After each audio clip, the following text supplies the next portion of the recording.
Jean-François Chanéac est restaurateur. De père en fils depuis 4 générations, la famille sert une cuisine de pure tradition ardéchoise. Quand les produits ne sont pas maison, ils viennent de producteurs locaux ou de Dame Nature. En effet, Jean-François cuisine avec bonheur les plantes et les fleurs sauvages qu'il va cueillir très tôt le matin.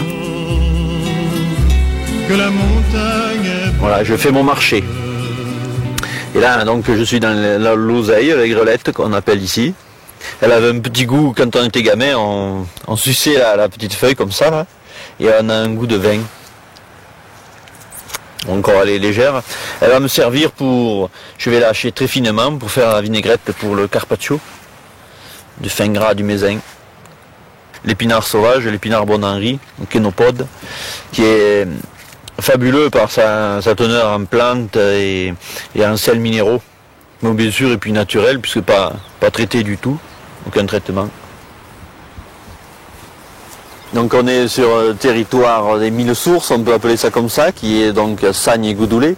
Sagne qui vient du mot marécage et saigne énormément d'eau. Et le Goudoulé, toujours lié à l'eau, avec les petites gandoules que les paysans aménageaient pour arroser, pour entretenir les prairies. Quelque chose qui plaît bien à nos amis belges, ce sont les pommes de terre. Alors on est bien placé avec un sol granitique un peu. Donc mon frère, qui est spécialiste dans le bio de la pomme de terre, m'a réservé quelques-unes que je vais vous faire cuire à vapeur nature.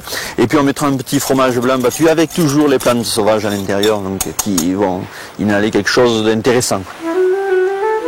Toujours à Sagne et Goudoulé, à 9 km du Gerbier de Jonc, le paradis des amateurs de grands espaces avec cette magnifique ferme du XVIIe siècle. Un bel exemple de reconversion authentique au pays.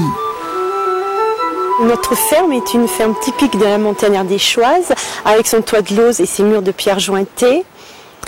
Donc nous avions nos bêtes et nous mettions notre foin à la grange. J'ai arrêté de travailler à la ville pour m'occuper des chambres et de la table d'hôte.